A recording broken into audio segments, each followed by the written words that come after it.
Kenyan families are losing hope for the safe return of an estimated 35 citizens reportedly trapped in the Russia-Ukraine conflict zone since fighting intensified in February 2022.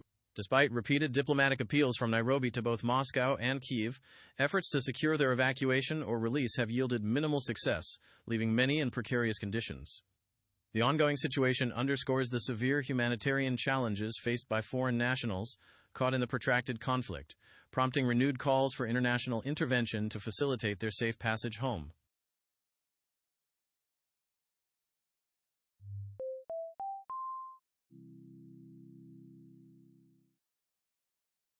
A new report by Defense IQ published this week outlines the evolving nature of hybrid warfare in 2026, highlighting a convergence of advanced cyber operations, sophisticated disinformation campaigns, and conventional military actions. The analysis suggests that future conflicts will increasingly leverage artificial intelligence and quantum computing to disrupt critical infrastructure and undermine societal cohesion, shifting strategic focus beyond traditional battlefield engagements.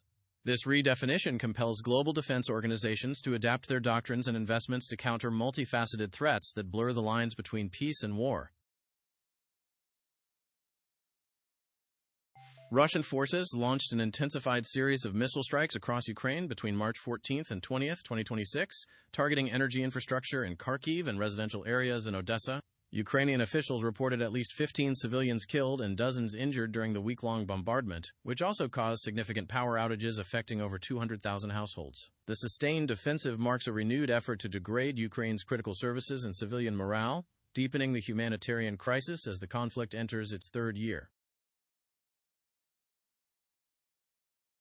The Atlantic Council has warned of an imminent compute war in Ukraine, predicting that advanced artificial intelligence and data processing will become critical battlegrounds in the ongoing conflict. This emerging phase will see increased targeting of digital infrastructure and AI-driven disinformation campaigns, aiming to cripple command and control systems and influence public perception.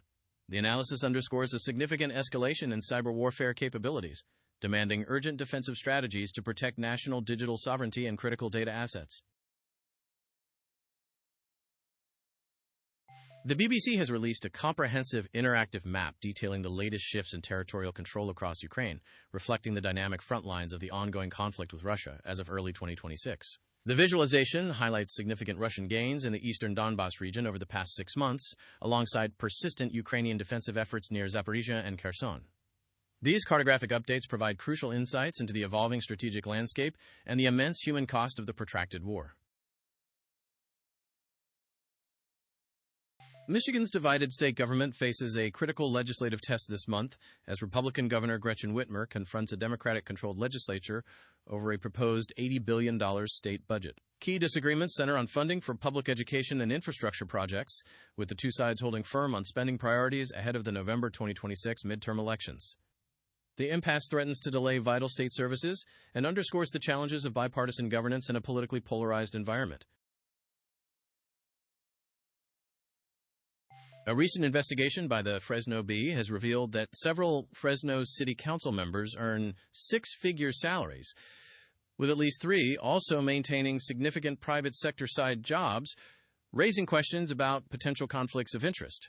The report detailed council members receiving annual public salaries exceeding $110,000, alongside additional income from roles in real estate and consulting firms. This disclosure has prompted calls for greater transparency regarding public officials, financial interests, and commitments to their civic duties. Romania's political crisis has deepened this week following the unexpected withdrawal of the Alliance for the Union of Romanians, AUR, party from the governing coalition, citing irreconcilable differences over judicial reforms. The move leaves Prime Minister Marcel Ciolacu's Social Democratic Party-led government without a stable majority, potentially triggering a no-confidence vote in Parliament by late April. This instability threatens to derail crucial legislative initiatives and could impact Romania's standing within the European Union. New York State Assemblyman Zohran Mamdani publicly challenged tech magnate Elon Musk on X, formerly Twitter, this past week, criticizing Musk's proposed content moderation policies and his influence over public discourse. Mamdani, a prominent progressive voice, specifically questioned the fairness of the platform's algorithms and alleged preferential treatment for certain accounts. The exchange highlights growing tensions between political figures and powerful social media executives regarding platform governance and the spread of information.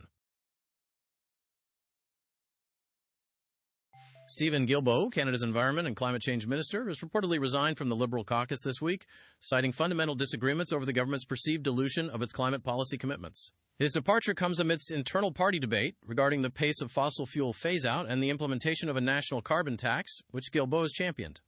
This high-profile resignation signals a significant blow to Prime Minister Justin Trudeau's environmental agenda and could destabilize the Liberal government's climate strategy.